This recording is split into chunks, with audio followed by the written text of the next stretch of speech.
Muito bem, gente, voltamos ao nosso Almoçando com a Notícia de hoje para a TV Mar e para a nossa TV Cidadã. E aqui com o Conselho Estadual de Segurança, ou parte dele, quase mais da metade já está aqui, não é, Cacá? Tem mais da metade, isso. Não é isso? Que coisa boa. Meu caro juiz Maurício Breda, presidente do Conselho, passou ontem no Congresso Nacional a lei que diz que quem está condenado em segunda instância, cadeia nele. E tem cadeia para essa gente toda? Vai ter cadeia para essa gente toda? Porque olhe que tem recurso por aí rolando há muitos e muitos anos. Geraldo, já estava no tempo, como disse ontem, a maioria dos ministros que votaram a favor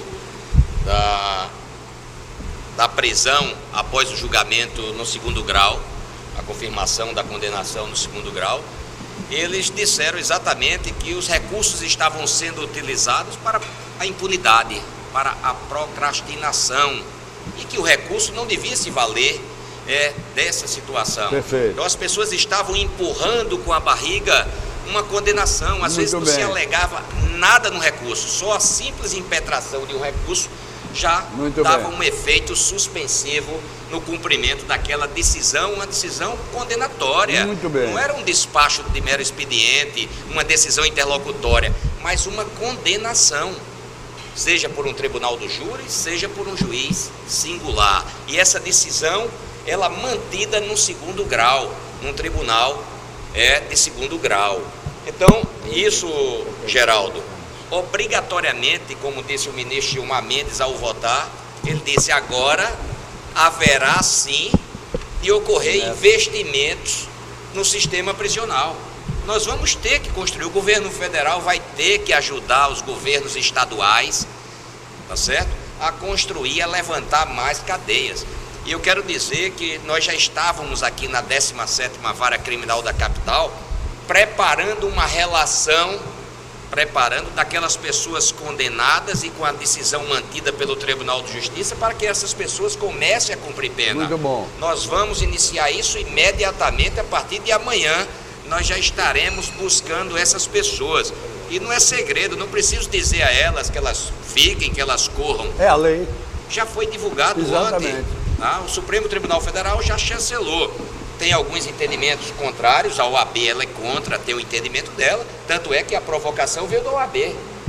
E ontem o tribunal, nossa Corte Suprema, decidiu e, por enquanto, está decidido. Foi por maioria de votos, tudo bem. Por que a OAB é contra? Não, porque ela entende que o princípio da presunção da inocência, até o trânsito em julgado do último recurso, significa que o cidadão não é culpado ainda. E seria uma garantia constitucional. A OAB entende que essa decisão do próprio Supremo, que é o guardião da Constituição Federal, seria uma violação às garantias constitucionais. Mas me diga uma coisa, os efeitos recursais hoje vigentes, até ontem, vigentes, eles não são também uma violação a Constituição, não? Não diria que são, porque eles estão previstos, né? São taxativos e estão previstos, né? Então, todo indivíduo teria essa garantia constitucional de recorrer até as vias extraordinárias em liberdade. Essa é a posição da OAB, que a OAB defende. Meu caro Diógenes Tenório, que coisa boa, Diógenes Tenório Albuquerque Júnior, gosto dos dois, do que tem o Júnior e do que não tem o Júnior. Tudo bem com você, meu irmão? Prazer, Geraldo, é sempre uma honra estar aqui conosco, com você, nesse diálogo, né? Principalmente em se tratando do Conselho de Segurança, que, como bem já disseram nossos colegas, especialmente o presidente Maurício Breda, é um órgão que tem essa dimensão e é preciso que se faça esse registro, principalmente pela compreensão que tem o senhor governador Renan Filho a respeito dessa importância. Nós não poderíamos fazer o que nós fazemos, desempenhar o que nós desempenhamos institucionalmente, se não houvesse por parte do chefe do Poder Executivo essa noção exata da relevância desse papel. E é por isso que a sociedade tem cada vez mais respeitado o que esse Conselho tem deliberado. Porque, como disse o presidente Maurício Breda, a composição ela é múltipla, ela é muito multifacetada, né? E isso areja, isso inspira uma discussão maior dos temas que são levados já. Nem sempre nós temos unanimidade nas discussões, né, presidente? Mas na maioria das vezes nós alcançamos essa unanimidade nas deliberações. Ou seja, as opiniões individuais, pessoais de cada um, muitas das vezes são levadas para o escanteio, digamos assim, por cada um de nós, em prol do fortalecimento da decisão do colegiado. Não há dúvida. Até porque a questão da unanimidade a gente já sabe, né? Nelson Rodrigues já tem disse. Uma palavrinha chata, né? Mas é isso mesmo. Unanimidade não leva a nada, né? Em princípio não leva a nada. Você não acha, Diogo? Perfeito, Bom, perfeito. agora eu pergunto a você, como é ser representante de uma Assembleia Legislativa, como a Assembleia Legislativa que nós temos, e que tem velhas e velhas histórias e tal. Hoje, graças a Deus, está bem melhor. Mas como é ser representante dessa Assembleia no Conselho Estadual de Segurança? A responsabilidade aumenta? Sim, pela representatividade que tem o órgão, né? Pela importância que tem o órgão. Eu, sinceramente, não vislumbro dificuldade nenhuma de ser o representante da Assembleia Legislativa, porque a nossa Assembleia, ela é como são os poderes legislativos de todo o país, né?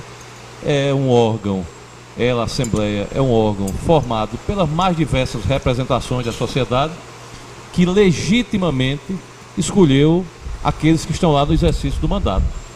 E a mesa diretora atual, presidida pelo deputado Luiz Dantas, ela, quando me designou para representá-la perante o Conselho, a única frase do presidente Luiz Dantas foi justamente essa: você vai para lá para defender o que for melhor para o estado de Alagoas. E os demais conselheiros têm tido essa demonstração, a sociedade alagoana também, que às vezes até em alguns assuntos que a princípio talvez pudesse parecer que a Assembleia discordaria, o nosso voto foi no sentido de como o Conselho quis decidir. Tivemos recentemente um exemplo disso acerca das seguranças individualizadas no pleito eleitoral. Perfeito. Onde, naturalmente, a Assembleia é sobretudo uma casa política, existiam diversos deputados com interesses eleitorais nos municípios do interior todo. E não houve um pedido sequer, Muito bom. nem do senhor presidente, nem de nenhum dos senhores deputados, para que esse Conselho afrouxasse alguma medida ou tratasse de forma diferenciada tais ou quais interesses.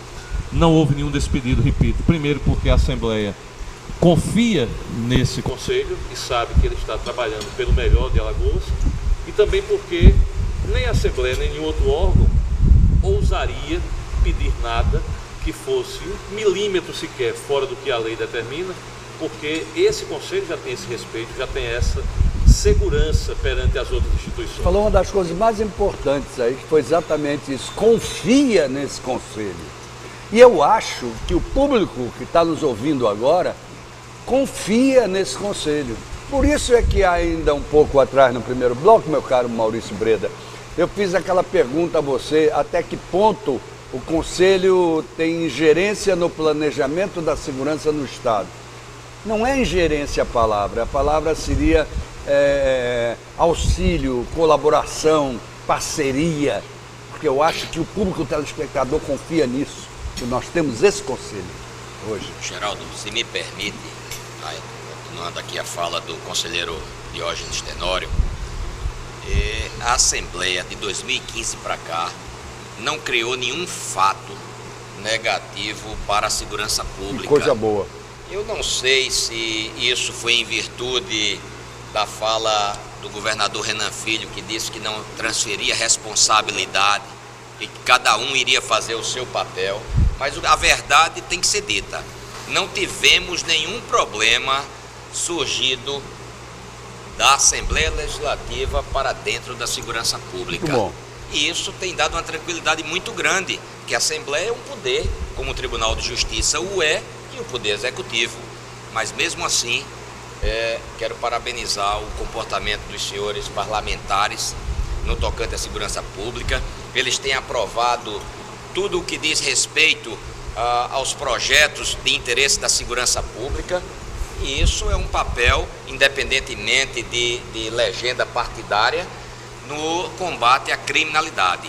Então, eu quero, na pessoa do Dr. Diógenes Tenório, que representa aqui o Poder Legislativo no Conselho, parabenizá-lo, Dr. Diógenes, e transmita isso aos senhores parlamentares, de que o Conselho tem acompanhado e sequer um mínimo problema foi surgido, provocado pela Assembleia para a Segurança Pública, diferentemente de outrora. Com a credibilidade que você tem junto ao público, que você tem, quando se fala no juiz Breda, Maurício Breda, as pessoas dizem, ali está um homem de bem, acreditam em você. O testemunho que você está dando em favor da Assembleia publicamente hoje é de uma importância fundamental para a institucionalidade desse Estado. Não tenho a menor dúvida de que isso foi um testemunho fantástico. Você não acha, Cacá? Eu só acho, como atesto na mesma esteira daquilo que o nosso presidente coloca, dando conta e cabimento de que o cumprimento das formalidades ela tem que ser dentro de qualquer situação. Basta lhe dizer que esta semana um deputado que estava representando o assento lá, que é o Cícero, pediu segurança individualizada ao Conselho. Toda segurança individualizada ela tem que ser submetida a esse colegiado para que, num ambiente de excepcionalidade, as forças de segurança venham individualmente lhe proteger, lhe trazer a vulnerabilidade daquilo que você mais quer, que é a sua vida. Então, vem lhe proteger. E o nosso presidente Maurício, quando coloca dessa forma, eu atesto, porque não houve pedido de ninguém. O próprio deputado Cícero se apresentou lá, é uma situação política do município que ele faz parte, e ali cumpriu suas formalidades, tratando de forma igualitária. Perfeitamente. O Conselho Estadual de Segurança, do mesmo jeito que concede em situações de excepcionalidade, nega a segurança individualizada. É isonômico. Existem pessoas do povo que têm segurança individualizada. Claro. Existem pessoas que são autoridades revestidas de funções que necessariamente precisam dessa segurança individualizada. E esse colegiado, obviamente, trabalha dentro de normas, dentro de regra. Então, essa conscientização que o nosso presidente Maurício coloca, ela foi muito bem aceita pela Assembleia, quando o próprio governador coloca que não há como tratar diferente. As blitz realizadas para a segurança pública no estado de Alagoas, como também através do Detran, não há possibilidade mínima de uma carteirada ou de uma apresentação. Por quê? Porque o cidadão está ali dentro de um propósito, dentro de um conceito, independente de quem seja aquela pessoa, porque ali ele é um condutor, ou ali ele é uma pessoa que precisa ser abordado para fazer uma investigação. Mas, meu amigo, é a partir daí que a sociedade tem que mudar. A partir dos exemplos que estão sendo dados de cima para baixo, quando é que há 5 anos atrás você diria que determinadas pessoas que nós conhecemos publicamente aí seriam presas? Quando? Ninguém acreditava num negócio desse e está acontecendo. Agora, aí eu me lembro das suas palavras, Maurício, é a hora de aproveitar para educar os nossos meninos, a nossa juventude, de botar realmente toda a força do mundo em educação. E aí, Geraldo, quando você coloca nessa hora, eu já digo que essa mudança de comportamento é muito vinculada a quem conduz essas ações.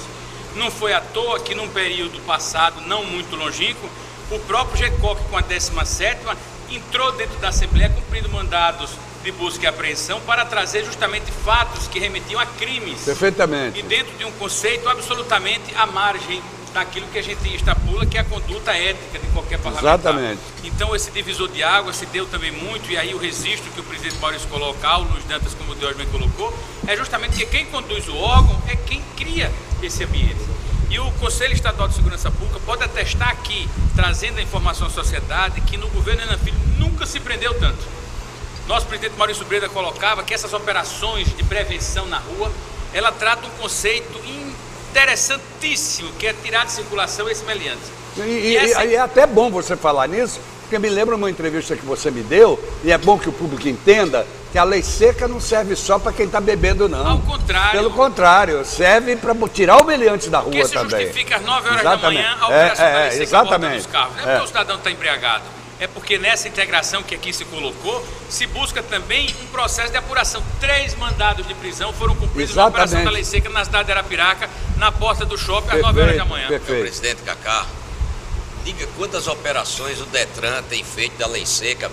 Nós fazíamos 4 por semana. Diga quantas hoje nós temos. Hoje não há possibilidade de ser menos de 20. Que coisa maravilhosa. É isso aí. Só a do Detran. Representar a cidadania é no dia como foi o dia 2 de outubro, o dia das eleições, às 5 horas da tarde, a equipe da Lei Seca entrar em ação, monitoramos todos os bairros de Maceió até às 3 horas da manhã, saindo da parte baixa até a parte alta, não atrás de quem estava vinculado à alcoolemia. mas no sentido de desarmar as pessoas, no Perfeitamente. sentido de fazer uma investigação. Isso é um trabalho preventivo. De buscar a paz. E aí a população precisa entender que este colegiado, quando o senhor bem coloca que não é uma função nossa intervir na secretaria, mas contribuir, existe o Fundo de Segurança que passa por nós a definição de como será aplicado aquele recurso. Perfeitamente. 13 milhões por ano é aplicado dentro da segurança pública num planejamento que sentamos sobre uma mesa como essa para discutir se aquele recurso é melhor ser utilizado no bombeiro, na polícia civil, na polícia militar, e o secretário convalida aquela história. Então, a presunção de que o Conselho trabalha de uma forma intervindo, jamais, mas colaborando como parceiro, como cúmplice. São de um cabeças projeto. pensantes, pô. Exatamente. É isso aí. Geraldo. Meu querido secretário adjunto de ressocialização, Marcos Henrique. A Secretaria de Ressocialização tem feito algumas medições de indicadores de qualidade. E um deles a gente verifica de pronto é a eficiência, o aumento da eficiência da Polícia Militar e da Polícia Judiciária. Porque, assim, só um dado estatístico, de 2015 para cá nós recebemos mais de 1.000 presos. Aumentou a capacidade de presos no sistema prisional. Então, assim, 1.000 só os que ficaram, mas o que tem entrado e saído da rotatividade é muito mais. Então, isso mede a eficiência da Polícia Militar e da Polícia Você é a Judiciária. favor da política público-privada para as execuções penais? Olha, nós temos hoje um modelo já implantado no estado de Alagoas. É um piloto no presídio do Agreste. Exatamente. Eu acredito que como alternativa para o sistema prisional hoje é a melhor saída. Então, assim, o Estado não vai atender todos os presídios desse modelo, mas eu acho importante pela qualidade do serviço e pela segurança que dá para o gestor público, para o governador. E os presídios rurais? É exemplo de outros países mais avançados que mantêm os presídios rurais. Olha, as colônias agrícolas realmente elas deveriam ainda estar sendo fomentadas. Porém, no estado de Alagoas já não existe. O sistema também semiaberto nosso não está funcionando. Mas assim, quanto à política público-privada, eu acredito que seja uma das alternativas boas e viáveis para o sistema prisional brasileiro. É um problema político? A pergunta é para todos, para quem quiser responder. É um problema político não dar devida assistência ao sistema prisional? Geraldo. Ah, por favor. Ah, que coisa boa! Vamos lá, que coisa boa! Vamos lá, meu querido. Fernando Teles, por favor. Fernando Teles. Professor Geraldo. Não, professor não. Olha o microfone. Eu ia com outro assunto antes, depois eu volto à borda. Eu tenho certeza que respeito ao Estatuto do Idoso. Sempre vamos respeitar. Não, mas é por isso que outro dia eu fui visitar Piranhas e depois vi o que está acontecendo com o velho Chico e disse, isso é um desrespeito ao idoso, o velho Chico. É um desrespeito. Mas vamos lá. Mas a verdade é a seguinte, preocupa-nos, enquanto representante do direito humano, o volume de prisões. Né? O doutor Antônio Blanco, ele acabou de falar, né? Que tem aumentado consideravelmente. Peraí, acho que há um problema com o microfone. Pode continuar, pode continuar. Continuando, então, preocupa-nos. Né? Trocar o microfone. Não, pode continuar, pode continuar. Preocupa-nos. É para trocar? Então troca. Liga aí. Por favor. Aqui é assim, não tem frescura não. Ligado. Deu problema no microfone, troca. Tá ligado, tá ligado, tá ligado. Bom, continuando, né? Então, quanto ao número de prisões efetuadas recentemente, né? Que realmente é muito grande e preocupante. E necessário, Não, necessário. eu não tô Depois eu dizendo- quero fazer, se me permitir. Com certeza. uma parte sobre os aparelhos, sobre as audiências de Que coisa custódia. boa. Mas eu vou fazer um negócio diferente, hein? Então já foi motivacional. Né? Você já me mexeu com todo o provocou. Já foi motivacional, a verdade é essa. Mas, olha, mas existe uma solução para tudo isso aí. Né? É só nós substituirmos a prisão privativa de liberdade por privativa de direitos. Né? Eu tenho certeza que a gente vai resolver. Porque não vai haver presídio suficiente para todo esse pessoal. Não há, principalmente depois do assunto que foi abordado aqui recentemente sobre o problema da segunda instância. Isso. Né? Presos da segunda Isso. instância. Onde é que você vai colocar tanta gente? Então a gente tem que fazer um estudo sobre o sistema de aprisionamento. Ou a gente faz um estudo desse, ou então a gente não vai a lugar nenhum. Muito bem. Eu sei que todo mundo quer entrar nesse assunto. Vamos parar nesse assunto um minutinho só. Para eu apresentar. Puxa vida. A nossa diretora executiva, né, que está fazendo a imagem ao contrário, né? Sempre tem aquele homem cercado de mulheres por todos os lados. A mulher cercada de homens por todos os lados e que tem todos os direitos humanos, inclusive da palavra. Por favor, Eliluz Cavalcante Borges, que é a diretora executiva do Conselho. Tudo bem, Eliluz? Tudo bem. Como vai você? Bem. Como é estar como diretora executiva de um conselho tão vigorosamente competente como esse? Primeiro é um aprendizado, né? E um desafio. Atender a todas essas personalidades que a gente tem como admiração no estado de Alagoas, tipo o Dr. Maurício Breda, que a gente vem da faculdade, vem todo o estudo de direito e sempre tendo ele como referência. Depois vem os outros que a gente vai conhecendo ao longo do tempo, que vai entrando, fazendo a sua gestão, e a gente sempre é um aprendizado. E desde sempre. 2008? Desde 2008. Bom, o que é o trabalho normal da diretora executiva do Conselho? O meu trabalho é administrativo, é o Perfeito. apoio administrativo, Perfeito. fazer com que os processos cheguem até os conselheiros, fazer com que eles tenham andamento, né, a celeridade dos processos, que é importante isso. E a gente tenta fazer o máximo que a gente pode, que eles possam fazer o trabalho e mostrar para a sociedade os resultados. E que não é fácil, Geraldo, né? E divulgar esse trabalho. interromper Aham. a diretora, a secretária executiva falando, mas eu quero dizer, ela hoje é o elo de ligação Sem dúvida. nossa com todos os gestores da segurança pública. Eita, que Toda beleza. decisão que nós adotamos, ela quem procura o secretário, ela é atendida por todos Que beleza. indistintamente. Que beleza. É, Liloso. Que beleza. Isso é uma É uma maravilha. grande honra, é só aprendizado. É só Muito aprendizado. bem. Com Então, certeza. eu vou pedir licença agora para ir até o nosso intervalo. E logo depois do nosso intervalo, aí entram aquelas pessoas que estavam querendo intervir no assunto que nós estávamos discutindo, ok? Ok? Ok, pois é. Então vamos até o nosso intervalo e voltamos já. Lembrar o buffet Taça de Cristal, o nosso querido buffet, que é o nosso parceiro aqui no Almoçando com a Notícia, o Riacho Doce Beach Residence, um grande empreendimento com 303 apartamentos, todos voltados para o mar, a Ecoprime, que é a loja que lava o seu carro com meio litro de água, ele entrega perfeito na rua Deputado Zelage, ao Gás Conforto, a loja que não vende nada, só lhe ensina tudo sobre o gás, a Bodega do Sertão e o Filé do Zezé. Voltamos já.